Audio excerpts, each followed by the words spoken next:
गुरु भगवान के शुक्राने हैं, गुरु भगवान को नमन है। अगर आप विचार कर लें कि भगवान आज मिलेंगे तो वे आज ही मिल जाएंगे, परंतु मन में ये छाया नहीं आनी चाहिए कि इतनी जल्दी कैसे मिलेंगे। भगवान आपके कर्मों से अटकते नहीं। अगर आपके दुष्कर्मों से, पाप कर्मों से भगवान अटक जाएं तो वे मिलकर भी क्या निहाल करेंगे। तो भगवान हमारे कर्मों को नहीं देखते कि अच्छे कर्म है या बदकर्म है। भगवान सिर्फ प्रेम को देखते हैं, हमारी तड़प को देखते हैं कि इसकी कितनी तड़प है, कितना प्रेम है, ये कितना मुझे चाहता है। वो हमारे कर्मों को नहीं देखते। परंतु भगवान किसी कर्म से अटकते नहीं। ऐसी कोई शक्ति है ही नहीं जो भगवान को मिलने से रोक दे। वे ना तो पाप कर्मों से अटकते हैं, ना पुण्य कर्मों से अटकते हैं। वे सबके लिए सुलभ है। तभी भगवान ने कहा ना, पापी से पापी भी अगर निश्चय कर ले कि मुझे अपना कल्याण करना है, मुझे भगवान को पाना है, तो वो भी साधु समझने योग्य है।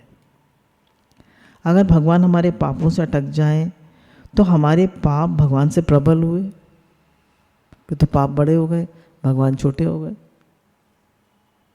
तो भगवान हमारे पापों को नहीं देखते, हमारे दुष्कर्मों को नहीं देखते। भगवान सिर्फ हमारा प्रेम देखते हैं। अगर पाप प्रबल बलवान है तो भगवान मिलकर भी क्या निहाल करेंगे। जो पापों से ही अटक जाए उसके मिलने से क्या लाभ। परंतु भगवान इतने निर्बल नहीं जो पापों से अटक जाए। वो तो कुछ नहीं देखते, ना दुष्कर्म ना बदकर्म, कुछ भी नहीं देखते। वो सिर्फ प्रेम देखते हैं, आपकी तड़प देखते हैं। हाँ, ये कह सकते हैं कि तड़प या प्रेम उसी अंतःकरण में होगी जिसमें पाप नहीं होंगे।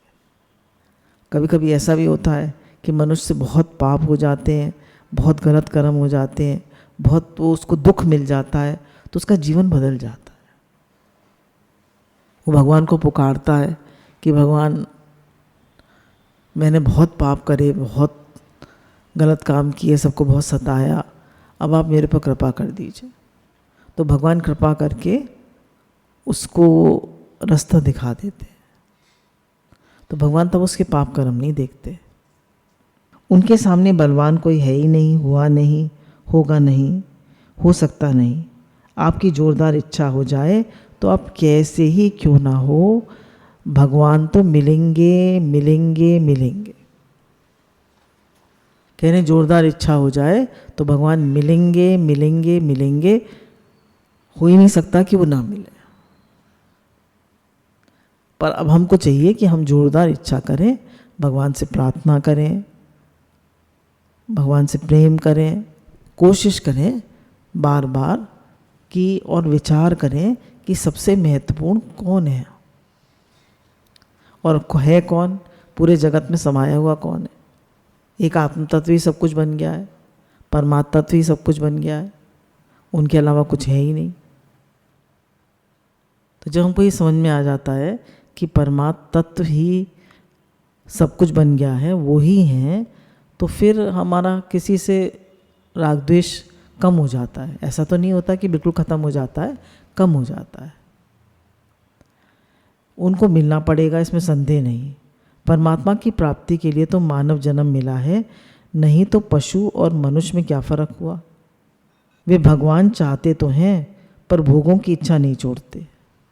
कह रहे मनुष्य भगवान को चाहता तो है पर भोगों की इच्छा नहीं छोड़ता। मुझे सुख मिले, मान मिले, बड़ाई मिले, मैं अच्छे से रहूं, कोई मुझे बुरी तरह ना करे, यही दशा मनुष्यों की है।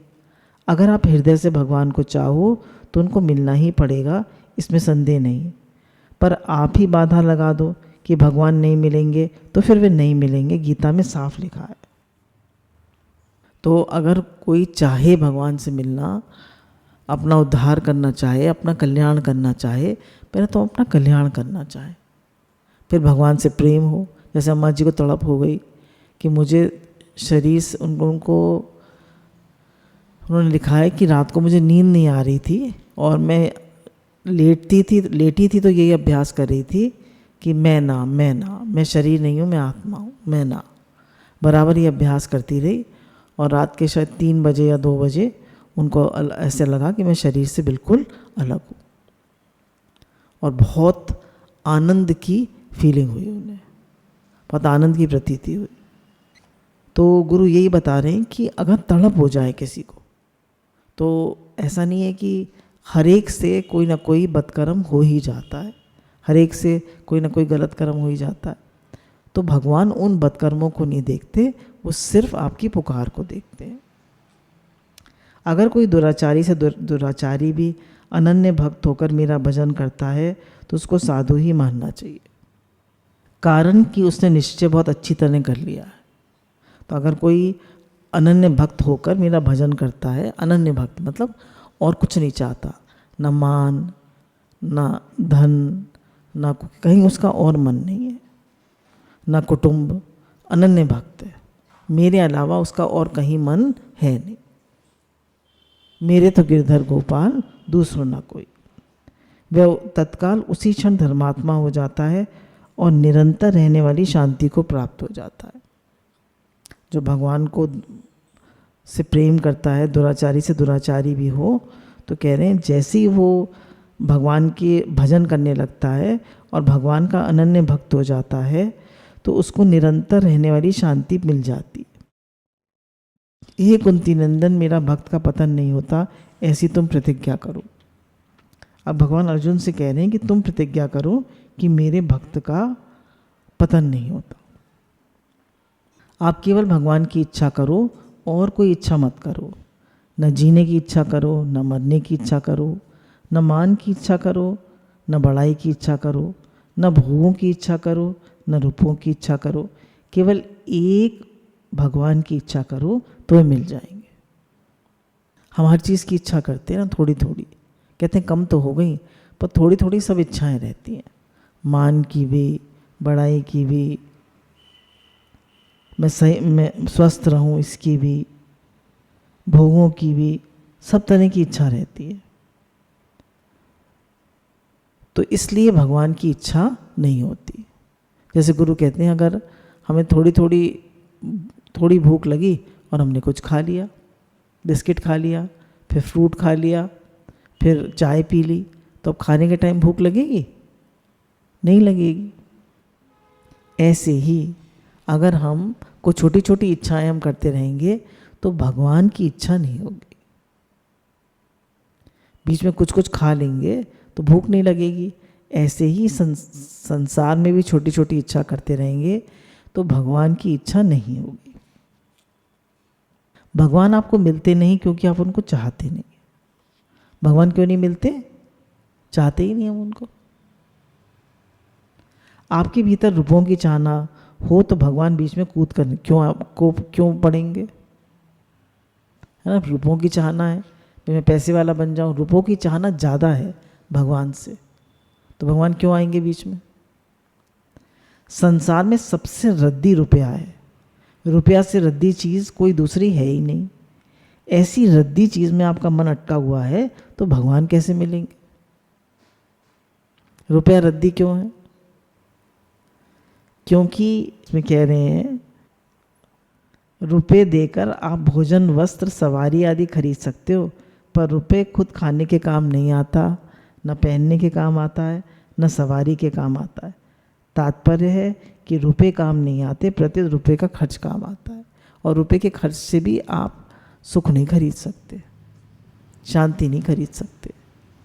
मैंने देखा है ना, कितना भी खर्चा कर लो आप किसी को सेटिस्फाई नहीं कर सकते, किसी को सुखी नहीं कर सकते। आप एक आदमी को देते जाइए, उसकी इच्छाएं बढ़ती जाएंगी। आप सुख आराम देते जाइए, उसको मान देते जाइए, उसकी इच्छाएं बढ़ती जाएंगी। कभी कोई सेटिस्फाई नहीं होता। भगवान ने मनुष्य का मन ऐसा बनाया है, उसको मच वांट्स मोर की बीमारी लगी हुई है। तो जब तक हम इच्छाओं का त्याग नहीं करेंगे, समझेंगे नहीं कि संसार में सुख नहीं है, सुख भगवान में। जब भी हम अब इच्छा रहित होते हैं तभी सुख मिलता है। कोई चीज़ हमने खरीदी, बड़ी चीज़ खरीदी, और हमारी बहुत दिन से मन था कि ये चीज़ मिल जाए, तो जैसी वो चीज़ मिल गई हम एकदम शांत हो गए। थोड़ी देर के लिए कोई इच्छा नहीं हुई ना, तो वो चीज़ मिली, उसका सुख है, इच्छा रहित होने का सुख है? इच्छा रहित होने का सुख है। तो इसलिए जब भी हमें सुख मिलता है तो इच्छा रहित होने का सुख मिलता है। अगर एक ही इच्छा हो जाए, भगवान की इच्छा, तो भगवान फौरन मिल जाएंगे। परमात्मा इच्छा मात्र से मिलते हैं, उनको रोकने की ताकत किसी में भी नहीं है। छोटा बालक है तो रोता है तो माँ आ ही जाती है। बालक घर का कुछ भी काम नहीं करता, उल्टे काम करने में बाधा लगाता है, पर जब वे रोने लगता है तब सब घर वाले उसके पक्ष में हो जाते हैं। पूरे घर को सर पर उठा लेता है। दादी, बाबा, मम्मी, पापा, चाचा, चाची, सब, बुआ, सब खड़े हो जाएंगे। क्या हो गया, क्या हो गया, क्या हो गया। काम तो कुछ करता नहीं है वो, पर सब उसके पक्ष में हो जाता है। बालक रो रहा है, इसको उठा लो। माँ को सब काम छोड़कर बालक को उठाना पड़ता है। बालक का एकमात्र बल रोना है। बाला नाम रोदनम बलम, रोने में बड़ी ताकत है।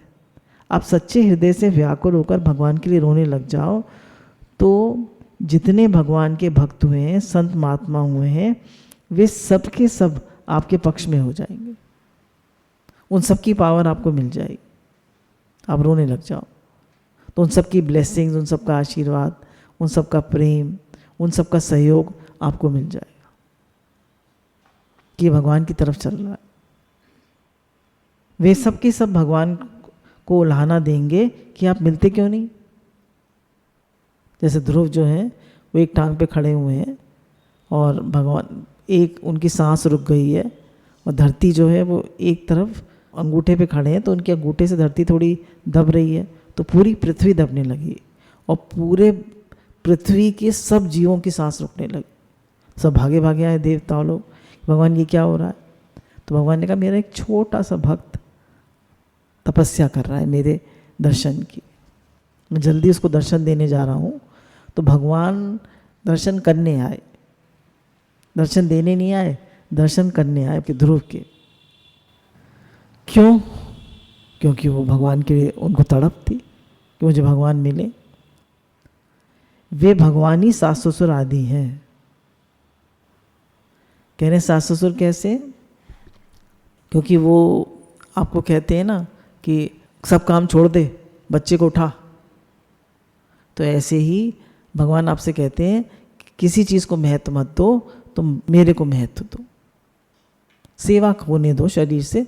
ऐसा तो नहीं अम्मा जी कोई घर में कोई काम नहीं करते थे या कोई इंटरेस्ट नहीं लेते थे, सभी चीज़ें थोड़ी थोड़ी देखते थे, पर उनका मन जो था पूरा भगवान में था। उनको ये एक अंदर में तड़प रहती थी कि संसार दुख रूप है। देखा था उन्होंने पिताजी की मृत्यु हो गई, फिर इनके बड़े भाई की मृत्यु हो गई, तो उनको संसार दुख रूप लगता था और उनका शरीर भी काफ़ी अस्वस्थ रहता था, काफ़ी गैस और तबीयत खराब और कमजोरी रहती थी। तो उनको कुछ अच्छा नहीं लगता था। उनको लगता था कि मुझे कैसे भगवान मिले। एक अंदर में उनके तड़प रहती थी, एक बेचैनी रहती थी। ऐसे हम लोगों को तो नहीं पता चलता था, पर जब उन्होंने अपने अनुभवों में लिखा तब हमें पता चला कि उनको कितनी बेचैनी रहती थी, कितनी तड़प रहती थी। कुछ खाने को अच्छा नहीं लगता, कुछ पीना अच्छा नहीं लगता, कुछ अच्छा नहीं लगता, बस ये लगता है कि मेरा निश्चय कैसे पक्का।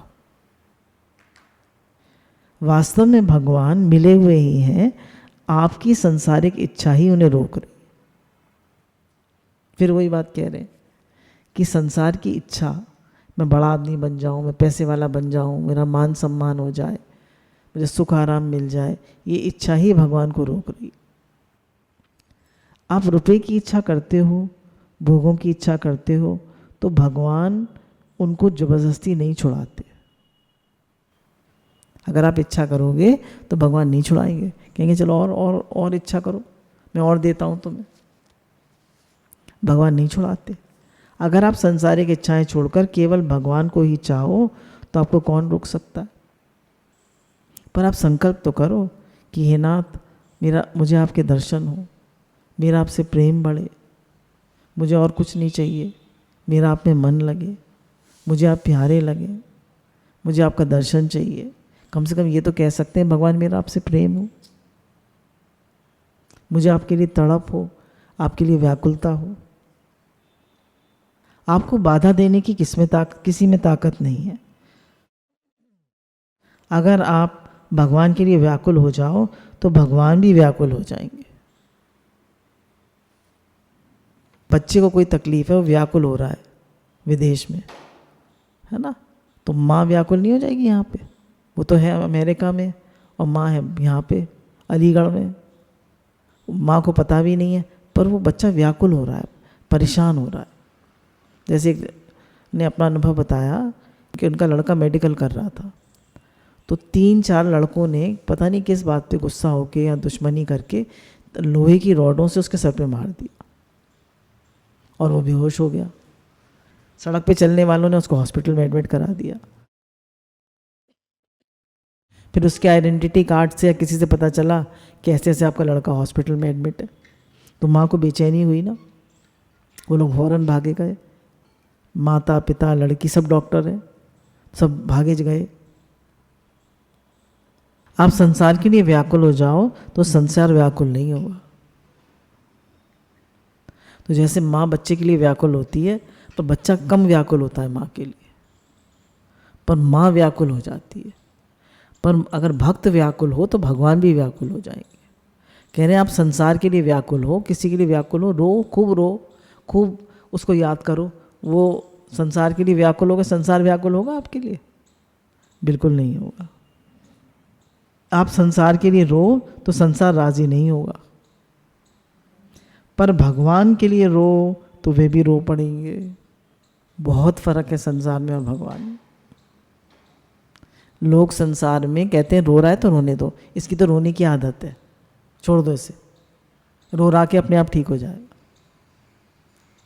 और भगवान के लिए रो तो भगवान से रहा नहीं जाता। भगवान फौरन दर्शन देने के लिए तैयार हो जाते। एक भक्त की कथा आती है ना कि वो कृष्ण भगवान के लिए रो रहे थे, तो उनका आप इनको दर्शन क्यों नहीं देते? तो बोले अच्छा तुम ही पूछा हो। तो पूछ के आई कि बाबा आप क्यों रो रहे हो? तो बोले मेरे रोते रोते आंखें चली गई और कन्हैया दर्शन ही नहीं देता है। तो उन्होंने कहा कि मैं आपकी आंखें ठीक कर दूं? बोले नहीं, मुझे संसार को नहीं देखना, मुझे तो सिर्फ भगवान के दर्शन चाहिए। तो खैर उन्होंने भगवान से कहा कि इनको दर्शन दे दीजिए, कब से व्याकुल हो रहे हैं, कितने व्याकुल हैं। तो उन्होंने उनको दर्शन दिए और फिर उनको नेत्र दिए। तो उन्होंने कहा बस अब आपको देख लिया, अब मुझे कुछ नहीं चाहिए, आप मेरे नेत्र वापस ले लीजिए। उन्हें कोई इच्छा ही नहीं, उन्हें तो सिर्फ भगवान को देखने की इच्छा है। तो संसार के लिए रो तो संसार राजी नहीं होगा, पर भगवान के लिए रो तो वे रो पड़ेंगे। एक साधु थे, उनके पास एक आदमी आया, उसने पूछा कि भगवान जल्दी कैसे मिले? तो उन्होंने कहा तड़प हो जाए तो भगवान मिल जाएंगे। तो उन्होंने कहा तड़प कैसे हो? तो एक बार वो लोग नदी के स्नान के लिए गए हुए थे, तो उन्होंने उसको ऐसे करके डुबा दिया और काफ़ी देर तक नहीं निकाला। तो उसने कहा कि आप साधु हो के मुझे मारना चाहते हैं? तो उनका कौन याद आया तुम्हें इस समय? स्त्री याद आई, पुत्र याद आया, पैसा याद आया, कुछ याद आया? बोले कुछ नहीं याद आया, बस ये लगा कि मुझे बाहर निकाले। बोले ऐसे ही जब भगवान के लिए तड़प हो जाए कि कुछ भी याद ना आए, हे नाथ आप कैसे मिले, हे नाथ कैसे आपसे प्रेम हो, हे नाथ आप कैसे प्यारे लगे, हे नाथ मेरा मन आप में कैसे लगे। बार बार भगवान की इच्छा हो, भगवान की तड़प हो और कोई मन में इच्छा ना हो।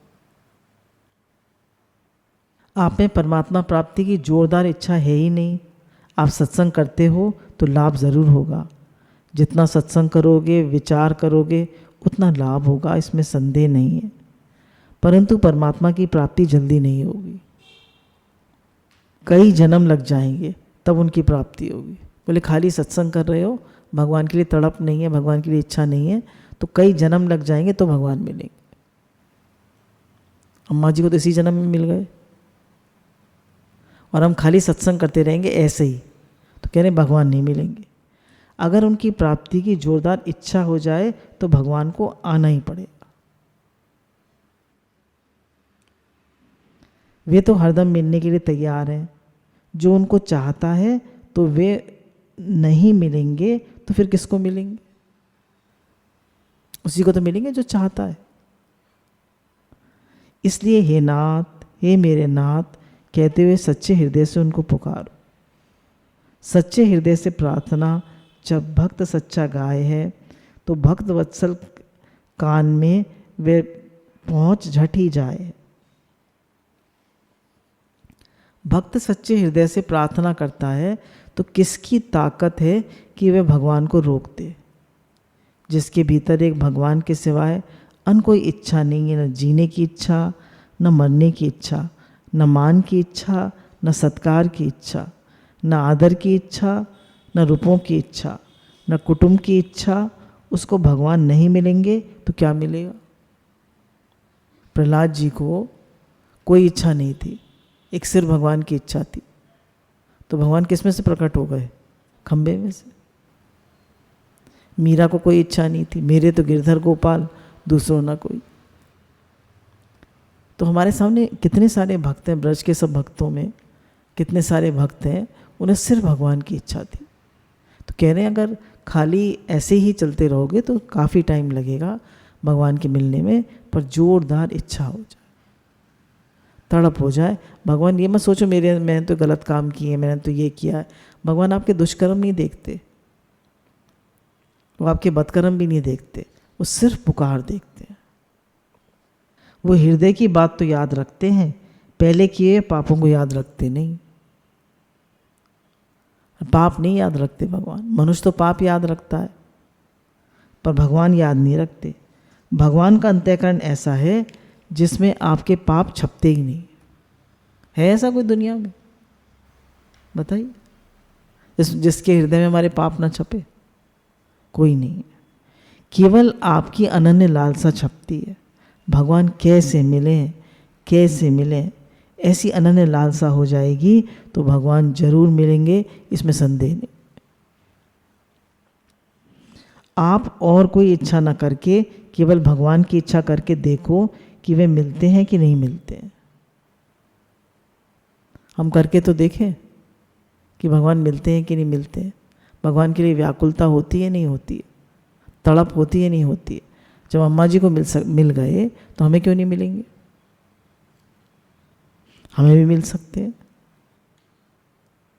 आप करके तो देखो। भगवान ने कहा जो जिस प्रकार से मेरी शरण लेता है मैं उसको वैसे ही शरण देता हूँ। हमें भगवान के बिना चैन नहीं पड़ेगा तो भगवान को भी भीतर हमारे बिना चैन नहीं पड़ेगा। हम भगवान के बिना रोते हैं तो भगवान भी हमारे बिना रोने लग जाएंगे। अगर हमें भी भगवान भक्त के पीछे पीछे घूमते हैं ना, भगवान ने तो कह दिया भगत मेरे मुकुटमणि में भक्तन का दास। भगवान के समान सुलभ कोई है ही नहीं। भगवान कहते हैं अनन्य चेता सततम योमा स्मृति नित्यशा तस्याहम सुलभा पार्थ नित्य युक्तस्य योगिना। 8:14। हे प्रथानंदन, अनन्य चित वाला जो मनुष्य मेरे नित्य निरंतर स्मरण करता है उस नित्य निरंतर मुझ में लगे हुए योगी के लिए मैं सुलभ हूँ, अर्थात उसको सुलभता से प्राप्त हो जाता। भगवान ने अपने को सुलभ कहा है, पर महात्मा को दुर्लभ कहा है। भगवान ने कहा है गीता में बहुत जन्मों के अंतिम जन्म में अर्थात मनुष्य जन्म में सब कुछ परमात्मा ही है। इस प्रकार जो ज्ञानवान मेरी शरण होता है वह महात्मा अत्यंत दुर्लभ है। अब हम कैसे देख सकते हैं सब कुछ वासुदेव है, जब हमने ये जाना कि है ही आत्मा, है ही आत्मा, है ही भगवान। जैसे मिट्टी के अनेक बर्तनों में मिट्टी तत्व है, सोने के अनेक जेवरों में सोना तत्व है, ऐसे इस पूरे जगत का तत्व परमात्मा है। और परमात्मा से अनन्य प्रेम हो जाए तो भगवान ही उसके अंतःकरण में बैठकर उसको भाव दे देते हैं सब मैं ही बनाऊँ। उसने भले ही तत्व ज्ञान ना सुना, भगवान उसको ज्ञान करा देते हैं। जैसे नामदेव को सारे भक्तों को कैसे हुआ, सब में भगवान दिखने लगे। आग लग गई उनकी कुटिया में तो इधर से उधर फेंकने लगे कि भगवान आग के रूप में आए। चोर आया चोरी करने के लिए, तो बोरी में सामान भर लिया था, तो देखा नामदेव जी जग गए हैं, तो बोरा छोड़ के भागा, तो वो उनके पीछे भागे, स्वामी लेते तो जाओ सामान। तो उन लोग की ऐसी दृष्टि बन जाती है। भगवान सबके सुहृदय हैं, वे पापी दुराचारी को जल्दी मिलते हैं। क्यों? अच्छाई का अभिमान ही सबसे बड़ी बुराई है। इसको हमको अच्छे से समझ लेना चाहिए कि अच्छाई का अभिमान ही सबसे बड़ी बुराई है। जब हमें ये अभिमान हो जाता है कि मैं बहुत अच्छा आदमी हूँ, मैं कोई गलत काम नहीं करता, ये सबसे बड़ी बुराई है, क्योंकि अभिमान ही सब बुराइयों की जड़ है। भगवान सबके परम सुहृद हैं, वे पापी दुराचारी को जल्दी मिलते हैं। माँ कमज़ोर बालक को जल्दी मिलती है। एक माँ के दो बेटे हैं, एक तो पूरे दिन कुछ कुछ खाता रहता है और एक सिर्फ खाना खाने के टाइम 2-3 टाइम रोटी खाता है। अब दोनों खाना खाने बैठे तो माँ पहले किसको देखी? तो सिर्फ खाना खाता है, क्योंकि अगर उसको नहीं देगी और उसको जल्दी है तो उठ के चला जाएगा, फिर कुछ नहीं खाएगा। और जो सारा दिन खाता रहता है उसको नहीं देगी इतनी जल्दी। माँ उससे कहेगी तू ठहर जा, क्योंकि वह तो बकरी की तरह दिन भर चलता रहता है। दोनों एक ही माँ के बेटे हैं, फिर माँ पक्षपात करती है। इसी तरह जो एक भगवान के सिवाय कुछ नहीं चाहता, उसको भगवान सबसे पहले मिलते हैं, क्योंकि वह भगवान को अधिक प्रिय है। वे एक भगवान के सिवाय अन्य किसी को अपना नहीं मानता, जैसे गोपियों का था। उन्होंने सब धर्मों का त्याग कर दिया, आर्य धर्म का भी त्याग कर दिया और सिर्फ भगवान को चाहा। भगवान ने उनसे ये कहा कि मैं तुम्हारा ऋण नहीं चुका सकता, कि तुमने तो सिर्फ मुझसे प्रेम किया, पर मैं सिर्फ तुमसे नहीं प्रेम कर सकता।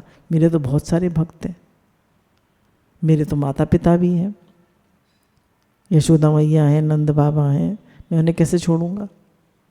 पर तुमने सबको छोड़कर सिर्फ मुझसे प्रेम किया। वह भगवान के लिए दुखी होता है तो भगवान उसका दुख सह नहीं पाते।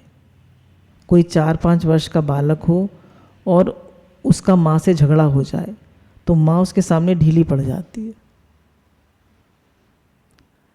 संसार की लड़ाई में तो जिसमें अधिक बल होता है वह जीत जाता है, पर प्रेम की लड़ाई में जिसमें प्रेम अधिक होता है वह हार जाता है। अब माँ में प्रेम ज़्यादा है या बालक में? माँ में। तो माँ बालक से हार जाएगी या नहीं? अगर बच्चा कह दे मैं नहीं खाता खाना, तो माँ उसके पीछे पीछे भागेगी नहीं? क्या खाएगा बेटा, बता दे क्या खाएगा, मैं वही बना देती हूँ, मैं नहीं बैठूंगा, मैं बात नहीं करूँगा तुमसे। तो कौन मनाएगा? माँ मनाएगी या बेटा मनाएगा?